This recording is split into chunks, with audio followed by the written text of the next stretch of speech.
Hello. I hope you're doing well and things are fine and that you're having a delightful day. I've spent the past few days thinking a little bit on the market, specifically the capitalism communism debate. I do not know if you've felt the same way as I do, but when people are debating these two systems, there's usually something that feels a bit off, and I think I might I've started seeing just what it could be. I think that they treat the market as if it's logos, right? As if it's some form of natural law. Now, when talking about logos, right, you can think of it, you can conceptualize it as a natural order by which things operate and flow, right?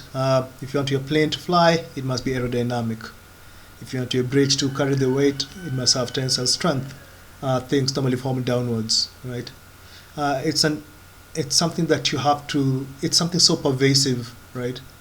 And so overriding such that in order to succeed, in order to achieve a goal or accomplish an end, you must flow with it, right? And it's an idea that it's an intuition that seems to be so endemic of human thinking, right? Because I think, yeah, the Greek term of it would be logos. Now, the Indians will talk of the Dharma, the Chinese will talk about the Tao, the Lord will talk about the Chik. And all these things seems to describe this same phenomena whereby there is an order that things have to flow in accordance to, right? And yeah, if you want to arrive to point A and if you want to arrive to point B from point A, this is the path that you must follow. But then I don't think the market is something like that, right? What do I mean that the communists and capitalists are both treating the market as if it's logos, right? They would say that if we arrange our economic order in pattern A or B or C, right? A, B, and C being the arguments they're using. Rather than describing the market as a public institution and having it to be subject to the strengths and weaknesses of a public institution, right?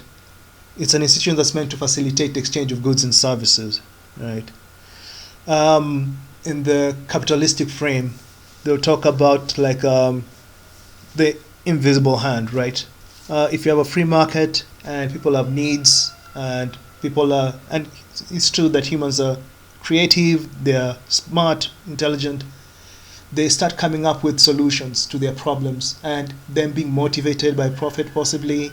They compete with each other, things become more efficient, things have to get better and better, and as they compete things get better for everyone, and then over time we have this synthesis of competing solutions that will end up now raising the overall quality of life of everyone, and that the various needs and problems that they have been met, right? um, so it's this notion of an invisible hand, right? That's what I'm seeing as a logos like description. Okay, and I don't think it works that way. Then in the case of communism, right, they'll talk about how you need to build this synthesis of classes, right, whereby we are taking from each according to their ability and we're distributing to each according to their need, right? And by not having classes, right, by combining all these classes, by having laborers on the means of production, we are essentially getting rid of exploitation and the problems that come from that said exploitation of people having control of something that people do need. Now, as I've already said, the market is a public institution, and public institutions rarely ever work as described, right? And there are distinctions that I think sometimes we end up forgetting, right? What's the distinction between capitalism and the free market? are they the same thing? It's one thing to defend a free market, it's another thing to defend capitalism. Because you can have theoretically a non-capitalistic free market. But then now, since it's a public institution, you cannot have it to be truly laissez-faire, right? You need a culture. You cannot have anarchy, right? There needs to be, and you see, like, why do we have things like contract law, contracts, and things of the sort? It's telling me that I think it's telling us something about the nature of the market, right? And when you think about communism and the problem of shared institutions and property, I don't think we can conceive of wealth as, or the means of production as this shared institution, right? Because different people would have different needs, right? And they'll have different objectives, and resources are limited. So it is very possible that there are times you'll not be able to distribute to people according to their need. And it is very possible that there are some times you might be forced to demand from people more than they can possibly give. Right? And I think this is further demonstrated by not having any pure capitalistic or pure communist state. Right? And with the different competing theories, whether you're talking about Keynesian economics, right, vis-a-vis Austrian economics, right, or modern money theory, these different competing frames of trying to figure out how best to arrange the market, right? You find that they lean towards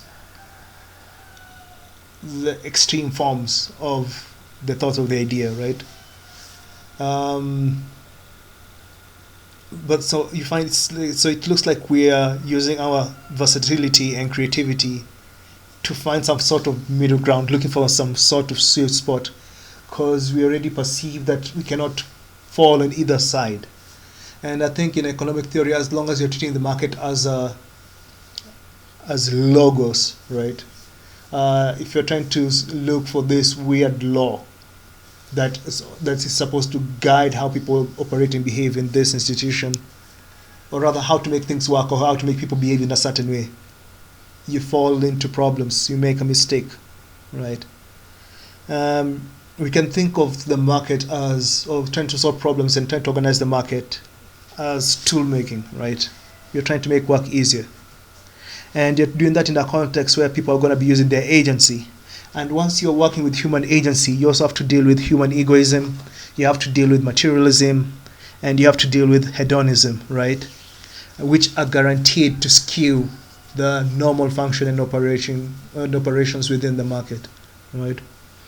And thereby showing us that both capitalism and communism are not viable. What we're actually looking for is a middle way that accounts for human will and human agency, right? And so I think that describes the common failure of both communism and capitalism, and why I don't think they'll ever be successfully implemented, right? It's like in government, right? You try to construct your democracy, but you don't get the same outcomes. You have a democracy because you want to avoid all power falling to the hands of one man. But then that has failed on so many occasions. Just having a constitution and having parliament does not mean that somehow you can stop power from coalescing around one person or one institution, right? Throughout all human history, the majority have always been led by a minority. There's always been a ruling class. And it doesn't matter how you arrange or organize the ruling class. If there are people of sufficient intellect and ruthlessness, they can coalesce power around themselves, right? And I would say the same issue, the same problem that you have, the problem of government, the problem of parliament is also the problem of the market, right? And since and you notice we are talking about how we ought to organize the markets. And so I think now we are entering the realm of ethics, because with both arrangements, what are you trying to do? You're trying to help people have good lives, right? And you're trying to figure out, for people to have good lives, what do they need, right? And I think that now that's now the question of ethics that comes into play, right? What do I need to do to have a good life?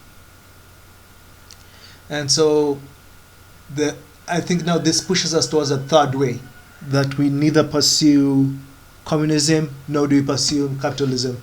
We actually do what we're doing right now, trying to find that middle ground, right? And taking knowledge that total control of the economy is not viable, right? Whether you put it down to random agents just making the decisions of what it needs to be, or a centralized planning committee. In both cases, I think you'll be creating a priest of a king. But then you don't want a merchant as your priest king, nor do you want your government bureaucrat to be that, right? You want the market to capture, you want the market to have a culture. And to have a good culture, you need men of virtue. And thereby, the construction of a good market hinges far more on the virtue of the actors than the rules and regulations that you put into place, or the understanding that you have, right? If we can think of, we can try to have a three-dimensional view of the market. If I can borrow from Comte, right, Auguste Comte, we need to have a theological view of the market, we need to have a metaphysical view of the market, and we need to add it to our natural view of the market. By natural, I'm thinking about using our scientific methods, right? Observation, hypothesis, testing those hypotheses, and see if we can use them to develop theories, right? But then what is the market metaphysically speaking, right? Theologically, that down to the fundamental things of down to what is moral and immoral, right? Because I think both capitalism and communism are trying to escape the need for virtue within the market. And I don't think that there's any institution that can be constructed and function well without the need for virtue. You would rather have a virtuous man as your absolute monarch than the most vile, degenerate assembly of 70 people who have balanced each out their powers, right? And that, I think, is the common failure of communism and capitalism. Both systems don't account for virtue. Virtuous men let's say we put virtuous men and you tell them operate capitalistically, things would be good. Take the same virtuous men, you put them in a communist setup, things still will be good. You take corrupt, degenerate men, put them in a capitalist setup, things will be bad. Take corrupt, degenerate men and put them in a communist setup, things will still be bad, right? And thereby, so when you talk about the fall of Venezuela, right, under Hugo Chavez, the problem was he did not respect people's social boundaries, right? He did not respect the public sphere and the private sphere. And that nationalizing of businesses, you'd say Chavez was violating the boundary between the private and the public, right? And you can find similar abuses within capitalistic systems, right? Where they're now where people will put now profit, right, above virtue, right? And they would exploit people to a horrible degree. And that's why you find in many business, in the syllabuses of many business courses in university, in their courses they would have something that has to deal with business ethics, right? Because I think they also, they identify that it doesn't matter what the market setup is. And thereby, the prosperity of the people will not come because of whether you have capitalism or communism. It will come from whether the people are virtuous, whether they respect the boundaries, right? Or like whether they respect social boundaries, whether they will do that which is good, whether they will accept that which is true, whether they will look to create that which is beautiful. And so it's not about such economic arrangements in terms of capitalism versus communism. It's far much more about the quality of the men and the quality of the women that operate in that environment, the culture that they have built, and how they interact with one another. Whether it's a bunch of hyenas, right? No, actually, that would not be a good metaphor. Okay, whether it's an orca or a hunting pack, so they are cooperating together to bring out a particular outcome, or whether it's a mix of animals where you've got your lions, your hyenas, your leopards, cheetahs, and tigers all jumping for the same carcass. Yeah, and yeah, hopefully my point has been made clear.